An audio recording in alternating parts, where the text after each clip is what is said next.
యూదయ దేశపు బెత్లెహేములో యేసు పుట్టిన పిమ్మట ఇదిగో తూర్పు దేశపు జ్ఞానులు యెరూషలేముకు వచ్చి యూదుల రాజుగా పుట్టినవాడు ఎక్కడ ఉన్నాడు? తూర్పు దిక్కున ఆయన నక్షత్రం చూచి ఆయన పూజింపవచ్చునని చెప్పిరి. చాలమ్మా, ఇక్కడ చదువుకున్న వాక్య భాగంలో తూర్పు దేశపు జ్ఞానుల గురించి కొన్ని విశేషమైన మాటలు ఈ వాక్య భాగంలో ప్రభువారు మనకు బోధిస్తున్నారు. ఆ తూర్పు దేశపు జ్ఞానులు మనకి ఏం తెలియచేస్తున్నారు? ఈ క్రిస్మస్లో వారి అనుభవాలంటే మనం ఈ వాక్యం ద్వారా కొన్ని విషయాలు తెలుసుకుందాం. చూడండి, ఈ లోకంలో మరి వాలంటీర్స్ ముగ్గురు రావాలి నాన్న, వాలంటీర్స్ రావాలి. క్రిస్మస్ తాత కూడా ఇక్కడ ఉండాలి. రైట్, దేవుని స్తోత్రం చెప్పండి. హల్లెలూయా. రైట్, లోకాన్ని మనం గమనించినప్పుడు కొన్ని ప్రదేశాలు కొన్నిటికి చాలా ప్రాముఖ్యమైనవి. నాగపూర్ దేనికి ప్రాముఖ్యమైందమ్మా? బత్త కమలాలు. జఫన్యా అయ్యగారు బాగా చెప్పారు. దేనికి సాదృశ్యం? కమల పళ్ళకు బాగా ప్రాముఖ్యం. అట్లాగే కేరళ రాష్ట్రము సుగంధ ద్రవ్యాలకు బాగా ప్రాముఖ్యం. అదే జపాన్ దేశము ఎలక్ట్రానిక్స్కి బాగా ప్రాముఖ్యం. అదే చైనా దేశము అన్ని డూప్లికేట్ చేయడంలో బాగా ప్రాముఖ్యం. అట్లాగే కొన్ని ప్రదేశాలు బాగా కొన్ని వాటికి ప్రాముఖ్యం. అట్లాగే తూర్పు దేశము జ్ఞానులకు ప్రాముఖ్యము. స్తోత్రం చెప్పండి. అది తూర్పు దేశంలో ఎక్కువగా జ్ఞానులు ఉంటారు. ఆ తూర్పు దేశంలోని జ్ఞానులు మనకు అందిస్తున్న అద్భుతమైన సందేశం ఇటు నుంచో, ఇక్కడ నుంచో, ఇక్కడ రండి. వీళ్ళ ద్వారా ఒక చిన్న సందేశాన్ని, వాక్యంలోనే ఒక చిన్న సందేశం అమ్మా. కమన్ చెప్పండి. అయ్యలారా అమలారా, మేము తూర్పు దేశ జ్ఞానులకు చుక్కను చూసి వచ్చినాము యేసును ఆరాధించడానికి. వెళ్ళండి, నించోండి. Very good. ఇక్కడ చదవబడిన వాక్య భాగంలో ఫస్ట్ పాయింట్, తూర్పు దేశపు జ్ఞానులు మనకు తెలియజేస్తున్న ఫస్ట్ పాయింట్ అంటే వాళ్ళు వేరే దేశస్తులు, వీళ్ళు వేరే దేశానికి సంబంధించిన వాళ్ళు. యేసు ప్రభు ఎక్కడ జన్మించాడు? ఇంకో దేశంలో. అది వీళ్ళ దేశం వేరు, వీళ్ళ భాష వేరు, వీళ్ళ ఆచారం వేరు, వీళ్ళ పద్ధతులు వేరు, వీళ్ళ క్రియలు వేరు, అన్ని వేరుగా ఉన్నాయి. వీళ్ళు పూర్తిగా వేరే దేశానికి సంబంధించిన వాళ్ళు. వేరే దేశస్తులు మరొక దేశంలో జన్మించిన యేసు ప్రభుని చూడడానికి వచ్చారు. స్తోత్రం చెప్పండి కదా. వేరే దేశంలో ఉన్న జ్ఞానులు మరొక దేశంలో జన్మించిన యేసు ప్రభువును ఆరాధించడానికి వచ్చారు. అది ఇక్కడ జ్ఞానులు మనకు నేర్పిస్తున్న పాఠం ఏంటంటే యేసుక్రీస్తు ప్రభువారు అన్ని దేశాలకు ప్రేమించేవాడు. స్తోత్రం చెప్పండి, చప్పలు కొట్టి దేవుని స్తుతిద్దాం. అది ఇక్కడ దేవుడు నేర్పిస్తున్న పాఠం. తూర్పు దేశపు జ్ఞానులు మనకు నేర్పిస్తున్న పాఠం ఏంటంటే యేసు ప్రభువారు ఒక జాతికి సంబంధించినవాడు, ఒక వర్గానికి సంబంధించినవాడు, ఒక తెగకు సంబంధించినవాడు, ఒక గుంపుకు సంబంధించినవాడు, ఒక సమూహానికి సంబంధించినవాడు, ఒక ప్రాంతానికి పరిమితమైన వాడు కాదు. ఆయన అందరినీ ప్రేమించే దేవుడు. స్తోత్రం చెప్పండి. సో అది ఫస్ట్గా మనకు నేర్పిస్తున్న పాఠం. కాబట్టి యేసు ప్రభు చాలామంది ఏమనుకుంటారంటే ఆయన విదేశీ దేవుడు అనుకుంటారు. కానీ విదేశీ దేవుడు కాదుగా. ఆయన ఏ దేవుడు అనుకుంటారు చెప్పండి? చాలామంది ఒక భ్రమలో ఉన్నారు. ఆయన విదేశీ దేవుడు అంట. విదేశీ దేవుడు కాదు. అలాగైతే మనం వాడుతున్న వాచ్ ఎక్కడిది? ఎవరు చెప్పండి? విదేశీలే కదా. మన సెల్ ఫోన్ విదేశీయులదే, వాచ్ విదేశీయులదే, టీవీ విదేశీయులే, మైక్ సిస్టమ్ విదేశీయులు కనిపెట్టారు, ట్రైన్ విదేశీయులు, బస్సు, ఈ విధంగా చాలా మోటార్ వెహికల్స్ అన్ని కూడా విదేశీయులే కనిపెట్టారు. మరి విదేశీయులు కనిపెట్టింది మనం ఎందుకు వాడుతున్నాం అనే ప్రశ్న రావచ్చు. కాబట్టి యేసు ప్రభువారు విదేశానికి సంబంధించిన వాడు కాదు. స్తోత్రం చెప్పండి. ఆయన ఎక్కడ జన్మించాడంటే బెత్లెహేములో. బెత్లెహేము ఏ ఖండమమ్మా? ఏ ఖండము? ఆసియా ఖండం, మన ఖండమే. కాబట్టి ఎవరు చెప్పారు ఆయన విదేశీయుడని? కాదు, ఆయన మన ఖండం సంబంధించిన వాడే, మన ప్రాంతానికి సంబంధించిన వాడే, మనల్ని అధికంగా ప్రేమించిన వాడే. కాబట్టి అటువంటి గొప్ప దేవుడు మనకు నేర్పిస్తున్న పాఠం ఏంటంటే ఇదిగో సర్వలోకానికి నేను దేవుడను. స్తోత్రం చెప్పండి. అది ఆయన ఒకరిని ప్రేమించే దేవుడు కాదు, ఆయన అందరినీ ప్రేమిస్తున్నాడు. అందరి కొరకు రక్తము కార్చాడు. అందరూ కోల్పోయిన మహిమను తిరిగి పొందుకోవాలని, అందరూ నిత్య రాజ్యంలో ప్రవేశించాలని తూర్పు దేశపు జ్ఞానులు మనకు అందిస్తున్న మొదటి సందేశం అది. కాబట్టి దేవుని ద్వారా గ్రహించండి, యేసు ప్రభు వారు ఒక ప్రాంతానికి సంబంధించిన వాడు కాడు, అందరినీ ప్రేమించేవాడు. ఉదాహరణకు బైబిల్లో మనం జ్ఞాపకం చేసుకుంటే ఎంతోమంది అన్యులు ప్రభువును ప్రేమించారు, ఎంతోమంది అన్యులను ప్రభువు దర్శించాడు. చూడండి, ఉదాహరణకు వాక్యంలో చూద్దాం. వాక్యంలో చూడమ్మా, మనము యెహోషువ గ్రంథం 2వ అధ్యాయం, యెహోషువ గ్రంథం 2వ అధ్యాయం 10వ వచనం ఒకసారి చదువుదాం. మీరు ఐగుప్తు దేశంలో నుండి వచ్చినప్పుడు ఆ. మీ ఎదుట యెహోవా ఎర్ర సముద్రపు నీరును ఎలాగో ఆరిపోజేసానో యొర్దాను తీరమునున్న అమోరీయుల ఇద్దరు రాజులైన సీహోనుకును ఓగుకును మీరేం చేసిద్రో అనగా మీరు వారిని ఎలాగో నిర్మూలం చేసిద్రో ఆ సంగతి మేము వింటిమి. చాలమ్మా, ఇక్కడ చదవబడుతున్న వాక్య భాగంలో రాహాబు అనే స్త్రీ కనపడుతుంది. ఆమె అన్యురాలు, పూర్తిగా యూదురాలు కాదు కదా, ఆమె క్రైస్తవురాలు కాదు, పూర్తిగా అన్య సాంప్రదాయం కలిగి విగ్రహారాధన చేస్తున్న ఒక అన్యురాలుగా మనం చెప్పొచ్చు. అయితే అన్యురాలను దేవుడు ప్రేమించి ఒక శుభవర్తమానము పంపించాడు. దేవుని స్తోత్రం చెప్పండి. ఈరోజు దేవుడు మనల్ని కూడా ప్రేమించి, ఇదిగో లోకరక్షకుడు మన కొరకు జన్మించాడు, రక్త ప్రోక్షణం పాప వినాశనం, సమస్త మానవాళి పాపం నుంచి విడుదల చేయడానికి దేవుడు తన రక్తాన్ని ప్రోక్షించాడు. ఆ రక్తం ద్వారా మనకు విడుదల కలిగిందని చెప్పడానికి మనకు తెలిసిన ఒక శుభవర్తమానము తెలియచేశాడు. ఆ కాలంలో ఒక అన్యురాలు, ఏమాత్రం గుర్తింపు లేని సహోదరి, అన్యురాలు దేవుడు ప్రేమించి ఆమెకు కూడా ఏం చేశాడు, ఒక శుభవర్తమానం. ఏముంటుందో తెలుసామా? మేము విన్నాము, ఇదిగో కదా మీ ఎదుట ఎర్ర సముద్రం ఎలా పాయలైపోయిందో, శత్రువులు ఎలా నిర్మూలమైపోయారో, ఎలాగ మీ దేవుడు నడిపించాడో మేము విని మా గుండెలు కడిగి నీరైపోయినాయని చెప్తుందంట. అంటే ఇక్కడ ఆమె ఉద్దేశం ఏంటి తెలుసా? ఆమె ఉద్దేశం ఏంటంటే, ఓ ఇజ్రాయేలు ప్రజలారా కదా, మిమ్మల్ని దేవుడు అంత ప్రేమించాడా, అంతగా సహాయం చేశాడా, అంతగా మేలు చేశాడా, అంతగా బలపరిచాడా, అంతగా జయమిచ్చాడా, అబ్బా అటువంటి దేవుడు నాకు ఉంటే ఎంత బాగుండు అనుకుందంట. చప్పలు కొట్టండి దేవుని స్తోత్రం. ఇక్కడ అదే ఆ మాటలు తెలియజేస్తున్నాడు. అంతగా మీ దేవుడు శ్రద్ధ చూపించాడే కదా, మార్గంలో ప్రయాణం అవుతున్నప్పుడు ఎర్ర సముద్రం వచ్చినప్పుడు దాన్ని పాయలు చేశాడు కదా, ఎంత శ్రద్ధ గలవాడు దేవుడు, ఎంతగా జయమిచ్చాడు దేవుడు, ఎంతగా మిమ్మల్ని నడిపిస్తున్నాడు, ఎంతగా శత్రువులు నిర్మూలపరిచాడు, వాగ్దానము నెరవేర్చాడు. స్తోత్రం చెప్పండి. ఇటువంటి గొప్ప దేవుడు నాకు దేవుడిగా ఉంటే ఎంత మంచిది అని అనుకుందంట ఆ సహోదరి. అని అనుకొని ఎంత గొప్ప తీర్మానం చేసుకుంది. ఈ రాత్రి సమయంలో దేవుని పిల్లరా, అటువంటి దేవుడు మనకు కూడా అందుబాటులో ఉన్నాడు. చప్పలు కొట్టి దేవుడు మనం స్తుతిద్దాం. ఎంత అద్భుతమైన దేవుడు. భక్తి కల వారిని దేవుడు ఎప్పుడు కాపాడే దేవుడు, ఆశీర్వదించే దేవుడు. చూడండి, ఒకసారి పర్షియా దేశాన్ని ఫెడరిక్ అనే రాజు పరిపాలిస్తున్నాడు. ఫెడరిక్ అనే రాజు పరిపాలిస్తున్న సందర్భంలో ఆయనకు ఒక అలవాటు ఉండేదంట. ఏంటి అలవాటు? ప్రతిరోజు ప్రార్థన చేసే అలవాటు, చక్కగా వాక్యం చదివే అలవాటు. ప్రార్థన చేయకుండా భోజనం చేయడు, వాక్యం చదవకుండా టిఫిన్ చేయడంట ఆయన. సరే, ఒకరోజు ఉదయకాలం లేచాడు, చక్కని భక్తిపరుడు, మంచి భయభక్తులు కలిగిన సహోదరుడు. ఉదయకాలం లేచి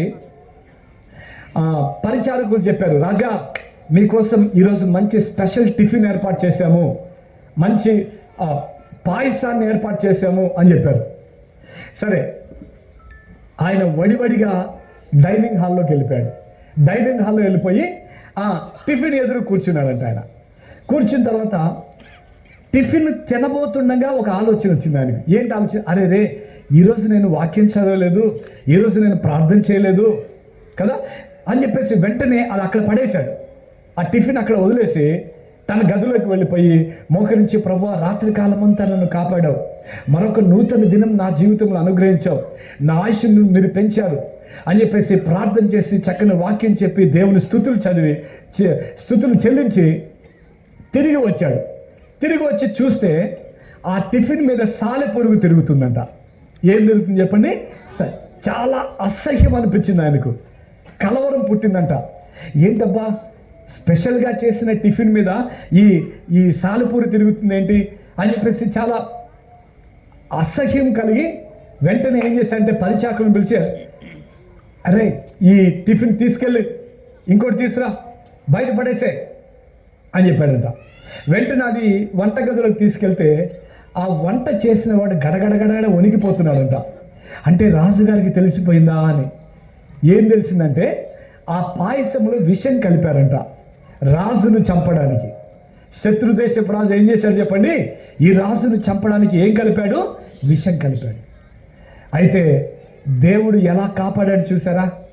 అతడు ప్రార్థన చేయాలని, వాక్యం చదవాలని గుర్తుకు రప్పించి, గుర్తు చేసి ఏం పంపించాడు చెప్పండి అమ్మా? సాలెపూరిని పంపించి రాజు ప్రాణాన్ని కాపాడాడంట. ఎంత అద్భుతం! దేవుడు భక్తి కలవారిని ఆయన దాటిపోయే దేవుడు కాదు. ఆ విశ్వాసం కలిగిన వారిని ఎంత మాత్రం ఆయన చూడకుండా వెళ్ళే దేవుడు కాదు. ఆయన తప్పనిసరిగా అద్భుతాలు చేయవాడు, ఆశ్చర్యకార్యాలు చేసేవాడు, నూతన కార్యాలు మన పట్ల జరిగించేవాడు. ఇదిగో ఈ సహోదరు ఉంటుంది కదా, అటువంటి శ్రద్ధ కలిగిన దేవుడు నా కూడా దేవుడుగా ఉంటే ఎంత బాగుండును అని అనుకోని ఒక తీర్మానం చేసుకొని ఆ శుభవర్తమానానికి లోబడిందంట ఆమె. స్తోత్రం చెప్పండి. కాబట్టి ఈ రోజున మనం కూడా మన హృదయాలు దేవునికి సమర్పించాలి. రాహాబు అనే అమ్మిరాలు కదా, దేవుని శుభవర్తమానం విని ఆయన ఔన్నత్యాన్ని, ఆయన గొప్పతనమును, ఆయన శ్రద్ధను, ఆయన మహిమను విని వెంటనే తన హృదయాన్ని ఏం చేసింది? దేవునికి సమర్పించింది. ఏమంటుందో చూడండి. ఆ తర్వాత వచ్చిన చదువుదాం. మేము వినినప్పుడు మా గుండెలు కరిగిపోయాను. మీ దేవుడైన యెహోవా పైన ఆకాశమందును కింద భూమి అందును దేవుడే.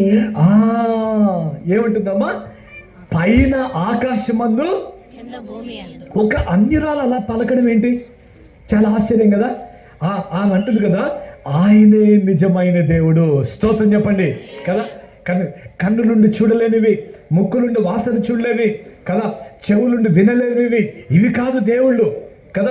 తన పిల్లల పట్ల శ్రద్ధ కలిగి వాగ్దాన దేశానికి నడిపిస్తున్న దేవుడున్నాడే, ఎదురవుతున్న ప్రతి శత్రువు నిర్మూలపరిచి కాపాడుతున్న ఆ గొప్ప దేవుడున్నాడే, ఆయనే జీవము గల నిజమైన దేవుడు. ఆయనే ఆకాశంలోను భూలోకములోను ఆయనే దేవుడని సాక్ష్యం చెప్పింది దేవుడు. కాబట్టి ఒక రాహాబు ఆ శుభవర్తమానం విని, ఆయన ఔన్నత్యాన్ని విని, ఆయన గొప్పతనాన్ని విని ఎంత గొప్ప సాక్ష్యం చెప్పింది. కాబట్టి దేవుని పిల్లరా, ఈ రాత్రి సమయంలో మరి ఆ గొప్ప దేవుణ్ణి మనం కూడా హృదయం ముందు విశ్వసించాలి. ఆయనకు తెగతో పని లేదు, వర్గంతో పని లేదు, రంగుతో పని లేదు, ప్రదేశంతో పని లేదు, దేశంతో పని లేదు. ఎవరైతే విశ్వసిస్తారో, ప్రార్థిస్తారో వారందరి ఎడల ఆయన ప్రేమ కలిగిన దేవుడు. స్తోత్రం చెప్పండి. ఇంకా ఆ సహోదరి ఏమంటుంది తెలుసా? చదవమ్మా. నేను నీకు ఉపకారం చేశాను కదా. ఆ మాట చదవండి. ఎక్కడ? నా తండ్రియు నా తల్లియు నా అన్నదమ్ములను నా అక్క చెల్లెండ్రును వారికి కలిగిన వారందరూ చావకుండా బ్రతుకునిచ్చి రక్షించున్నట్లుగా దయచేసి యెహోవా తోడని ప్రమాణం చేయమని. చాలమ్మా. ఇక్కడ చదవబడిన వాక్యభాగంలో ఒక సవాలుతో కూడిన మాట చెప్పింది. ఆ సహోదరి ఏం చెప్పింది తెలుసా? నేను మీకు ఉపకారం చేశాను కదా, నాకు కూడా మీరు సహాయము చేయండి. ఈరోజు ఆ సవాల్ని మనం స్వీకరించాలి.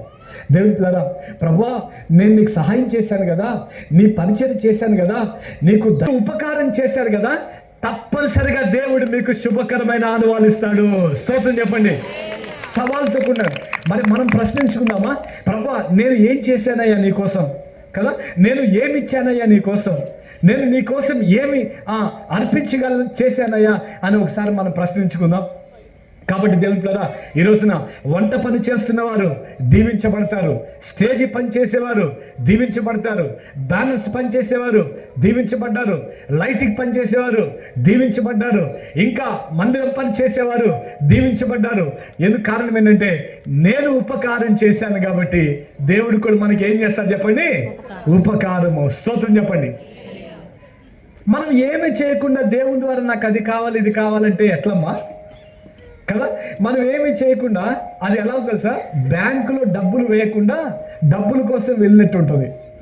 బ్యాంకులో మనం డబ్బులు వేయలేదు కానీ డబ్బుల కోసం బ్యాంక్కి వెళ్తామా చెప్పండి? మరి నువ్వు డబ్బులు వేయకుండా బ్యాంకులో వచ్చి డబ్బులు ఎలా తీసుకుంటావు? అట్లాగే ఉపకారం చేయకుండా దేవుని ద్వారా మేలు ఎలా పొందుకుంటావు కదా? పరిచర్యలో పాల్గొనకుండా, ప్రయాసపడకుండా, దేవుని రాజ్య వ్యాప్తి కొరకు నీ బలమును నీ శక్తిని ఉపయోగించకుండా దేవుని ద్వారా ఎలా పొందుకుంటావు? కాబట్టి ఈ ఒక సవాలు విసిరింది మన ఎదుట. నేను ఉపకారం చేశాను ప్రభువా, నాకు తప్పనిసరిగా ఒక శుభకరమైన అనుభవాలు కావాలి. ఉపకారం చేసిన వారు అంత ధైర్యంగా అడగలుగుతారు. ఉపకారం చేసిన వారు అడిగే అర్హత ఉంది. పరిచర్యలో పాల్గొనకుండా, ఉపకారం చేయకుండా, ఏ విధంగానూ దేవుని రాజ్యం కోసం ప్రయాసపడకుండా అడగడం అత్యాశ అవుతుంది కదమ్మా, కదా. కాబట్టి ఈ రాత్రి సమయంలో ప్రభువా, ఆ సహోదరిలాగా నేను కూడా సవాల్ని స్వీకరిస్తున్నాను. స్తోత్రం చెప్పండి కదా. నేను కూడా తప్పనిసరిగా నీ రాజ్య వ్యాప్తిలో నా శక్తిని, బలమును, నా ధనమును, నా తలాంతులను ఉపయోగిస్తానయ్యా అని చెప్పండి. అందరు చెప్పండి అమ్మా. ప్రభువా, నీ రాజ్య వ్యాప్తిలో నా తలాంతులను ఉపయోగిస్తాను. చెప్పండి అమ్మా, నోరు తెచ్చి చెప్పండి. ఖచ్చితంగా దేవుడు శుభకరమైన అనుభవాన్ని మీకు దయచేస్తాడు. ఖచ్చితంగా శుభకరమైన దీవెనలు దేవుడు దయచేస్తాడు. ఎంత అద్భుతమైన మాట ఆ సహోదరి కలిగి ఉంది. కాబట్టి ఇక్కడ ఆ సహోదరి అలాగున ఇంకేం చేసింది తెలుసా? ఆమె ఏం చేసిందంట? అడిగింది, అయ్యా నా తల్లిదండ్రులను, నా అక్కచెల్లెలను, నా బంధువులను, నా అన్నదమ్ములను అందరినీ రక్షించండి. స్తోత్రం చెప్పండి. మనము పెళ్లి కార్డు ఇచ్చేటప్పుడు ఎవరికి ఇస్తామమ్మా? పెళ్లి కార్డు ఇచ్చేటప్పుడు అందరికీ ఇస్తాం, తెలిసిన వాళ్ళందరికీ. మన ఇటువైపు బంధువులకి, అమ్మ వైపు బంధువులకి, నాన్న వైపు బంధువులకి పెళ్లి కార్డు మనకు మిస్ అవ్వకుండా అందరికి ఇస్తాం. మరి దేవుని సన్నిధికి రమ్మని చెప్పడంలో అందరికి చెప్తున్నామా కదా? ప్రశ్నించుకోవాలి మనం. పెళ్లి కార్డు ఇచ్చేటప్పుడేమో అందరికి ఇస్తాము, కానీ రక్షణ పొందండి అయ్యా, మారు మనసు పొందండి, ప్రభు నిజమైన దేవుడని మనం అందరికీ చెప్తున్నామా? కానీ ఈమె చెప్పింది. రాహాబు నిజ దేవుని తెలుసుకొని, రాహాబు అంటే అర్థం ఏంటమ్మా? విశాలత అని అర్థం. అంటే అందరినీ తన కుటుంబంలో ఇమిడ్చుకుందంట. స్తోత్రం చెప్పండి. విశాల్ పేరు సార్థకమైపోయింది.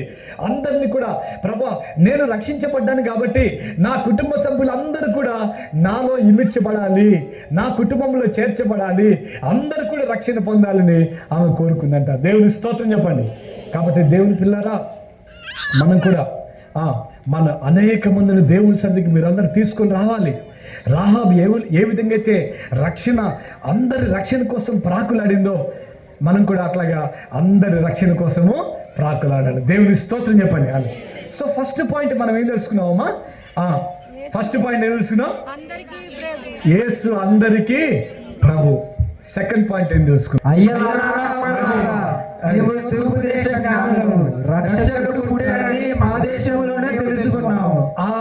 అర్థమైందమ్మా? రెండో పాయింట్ ఏంటంటే, వాళ్ళు ఏం చెప్పారు? తూర్పు దేశపు జ్ఞానులు రక్షకుడు పుట్టాడని మా దేశములోనే మేము తెలుసుకున్నాము. మా దేశంలోనే కదా. మనం కూడా దేవుడు రక్షకుడు పుట్టాడని వారి దేశంలో ఎలా తెలుసుకున్నారంటే, రక్షకుడి గురించి ప్రవక్తలు ప్రవచించిన గ్రంథాలు ఉన్నాయి. స్తోత్రం చెప్పండి. అది యేసు ప్రభు జన్మించబోతున్నాడని అనేక ప్రవచనాలు ఉన్నాయి. సహస్రనామములు అనే ఒక గ్రంథం ఉందమ్మా. సహస్రనామములు అనే గ్రంథం అందరు కూడా చదువుతారని. దాంట్లో మొదటి నామము ఓం కన్యసుతాయ నమః అని రాయబడింది. ఓం కన్యసుతాయ నమః. ఫస్ట్ పేరు అదే. అంటే అర్థమేంటంటే, దేవుడు కన్యక గర్భమున జన్మిస్తాడు అని. స్తోత్రం చెప్పండి. చెప్పలు కొట్టి దేవుడు మనం స్తుతిద్దాం. అది సహస్రనామములు మొదటి నామం అదే. అంటే యేసు ప్రభు కన్యక గర్భమున జన్మిస్తాడు, లోక రక్షకుడు, సమస్త మానవాళి పాపము నుంచి విడిపించే రక్షకుడు జన్మిస్తాడని అనేక గ్రంథాలు ఉన్నాయి. ఆ గ్రంథాల ద్వారా వారు స్వదేశంలో ఏం చేశారు తెలుసుకున్నారు. అంత మాత్రమే కాదమ్మా, యజుర్వేదం కదా, యజుర్వేదంలో ఏమని రాయబడింది తెలుసా? అంబస్య పావరే భువనస్య మధ్య నాకస్య పృష్ఠే శుక్రేణ జ్యోతిర్గమసి మహితో మహియాన్ అనే ఒక శ్లోకం ఉంది. అంబస్య పారే అంటే ఆకాశంలో, భువనస్య మధ్య అంటే భూమి మధ్యలో, శుక్రేణ జ్యోతిర్గమసి మహితో మహియాన్ అంటే ఆకాశంలో ఒక కాంతివంతమైన నక్షత్రము, భూమి మధ్యలో ఒక మహానుభావుడు జన్మిస్తున్నాడు, లోక రక్షకుడు జన్మిస్తున్నాడని సువర్తమానము గ్రంథాల్లో ఉన్నాయి. స్తోత్రం చెప్పండి. సో ఆ గ్రంథాలు వాళ్ళు పరిశోధించి, గ్రంథాలు బాగా చదివి, గ్రంథాలు అవసాతిని పట్టి ఆ నక్షత్రం కోసం ఎదురు చూశారు ఆ తూర్పు దేశపు జ్ఞానులు. వాళ్ళ దేశంలోనే తెలుసుకున్నారు. మనం కూడా అంతే. దేవుణ్ణి రక్షకునిగా దేవుని స్తుతి స్వస్థత పొందుకోవడానికి, విడుదల పొందడానికి ఆ కొండకి వెళ్ళడము, తోటకి వెళ్ళడము, లేకపోతే అక్కడికి వెళ్ళడము, అక్కడేదో అద్భుతాలు జరిగితే అటు ఇటు పరిగెత్తకండి. స్వదేశంలోనే యేసు ప్రభు ఉన్నాడు. స్తోత్రం చెప్పండి కదా. చాలా మంది ఎదుగు అక్కడికి వెళితేనే మేలు, ఇక్కడికి వెళితేనే మేలు, ఆ నీళ్లు తాగితేనే మేలు కదా. దేవుని పిల్లరా, ప్రదేశాల్లో దేవుడు లేడు. దేవుడు ఏం బోధిస్తున్నాడంటే, దేవుని పిల్లరా, అరే దేవుడు అందుబాటులో ఉన్నాడు, నువ్వు ఎక్కడున్నావో అక్కడ మోకరించి ప్రార్థన చేయి. అంతేగాని అక్కడికి ఇక్కడికి అక్కడికి ఇక్కడికి వెళ్ళి అక్కడేదో దొరుకుతుందని అటు ఇటు ప్రయాస పడనక్కర్లేదు.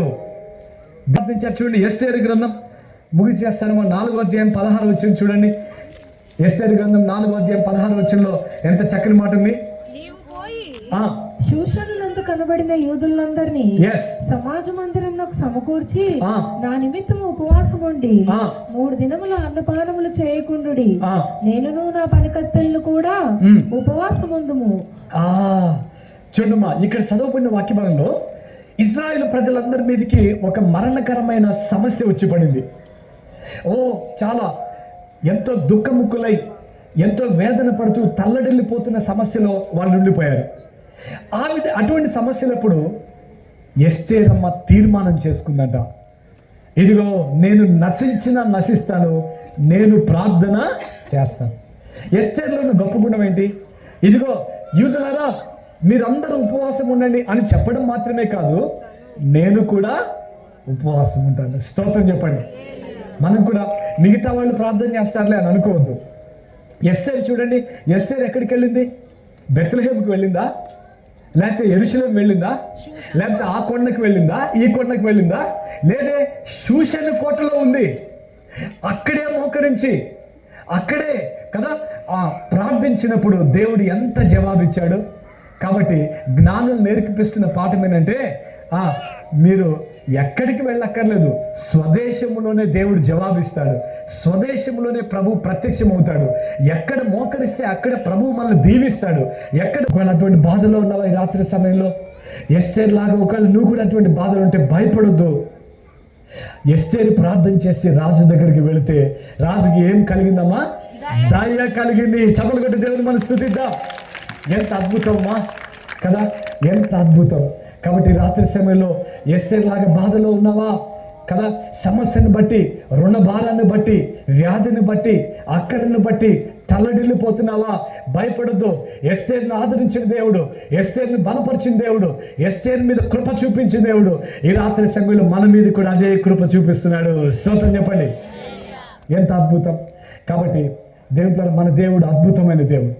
శ్రమలలో, బహుశ్రమలలో ఆదరణ కలిగించెను వాక్యమే, కృపావాక్యమే నన్ను వీడని అనుబంధమై.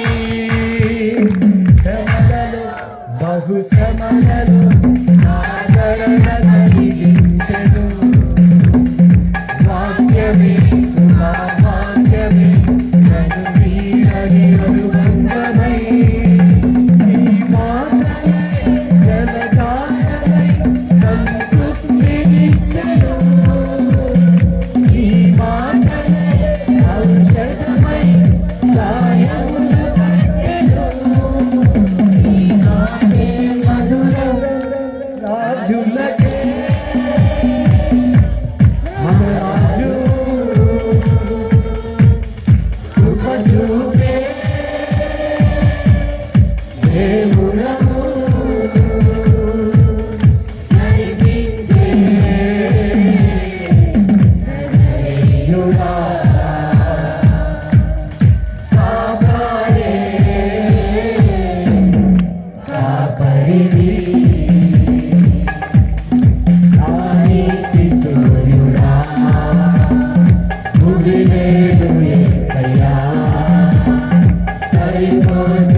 యెషయా గ్రంథం చూడమ్మా. యెషయా గ్రంథంలో 49వ అధ్యాయం 15వ వచనం మనం చూద్దాం. యెషయా గ్రంథం 49వ అధ్యాయం 15వ వచనంలో, కరుణింపకుండా మరచిన వారైనా మర్చిదురు కానీ నేను నిన్ను మరువను. స్తోత్రం చెప్పండి అమ్మా. దేవుడు అన్నాడు కదా, తల్లి తన బిడ్డను మరిచినా మరుస్తుంది కానీ నేను నిన్ను. భర్త మర్చిపోయాడు, రాజు మర్చిపోయాడు, రాణిని 30 దినాలు తల్లడిల్లిపోయింది. కానీ దేవుడు మర్చిపోలేదు. దేవుడు ప్రార్థన ఆలకించాడు కదా, ప్రార్థన ఆలకించి ఆ దుఃఖము తొలగించి, వేదన తొలగించి తన జనాన్ని రక్షించుకుంది. వ్యక్తిగతంగా తన కుటుంబాన్ని కూడా కాపాడుకోగలిగింది. స్తోత్రం చెప్పండి. దేవుడు భయపడదు. ఈ రాత్రి సమయంలో ఇదిగో ఆ లోక రక్షకుడు ఎస్తేరును ఎలాగైతే దీవించాడో మనల్ని కూడా అలాగే దీవిస్తున్నాడు. ఏమేమి నేర్చుకున్నామమ్మా ఈరోజు? ఏమేమి నేర్చుకున్నాం చెప్పండి. ఫస్ట్ పాయింట్ ఏం నేర్చుకున్నాం? యేసుక్రీస్తు అందరికీ ప్రభు అని తెలుసుకున్నాం. రెండవది, వారి స్వదేశంలోనే మనం ఎక్కడున్నా అక్కడే దేవుడు మనకు ప్రత్యక్షం అవుతాడు, మనల్ని దర్శిస్తాడు. మూడవదిగా చెప్పండి. అయ్యలారా అమలారా, మేము తూర్పు దేశ జ్ఞానులము, యేసు ప్రభు రక్షకుడని మేము తెలుసుకున్నాము, మీరు తెలుసుకోండి. Very good. మూడో పాయింట్ ఏంటి చెప్పండి? యేసు ప్రభు దేవుడని తెలుసుకున్నారు. వాళ్ళు దేవుడని తెలుసుకొని వచ్చారు. So 3 points. కాబట్టి ఒకటి చెప్పండి, యేసు ప్రభు అందరికీ దేవుడు. సెకండ్, ఉన్న దేశములోనే దేవుడు ప్రత్యక్షమవుతాడు. 3, యేసు దేవుడు అని వాళ్ళు గుర్తించారు. కాబట్టి మనం కూడా ఈ 3 అనుభవాల ద్వారా దేవుడు మనందరినీ దీవించునుగాక. ప్రార్థన చేద్దాం. తలలో వచ్చింది.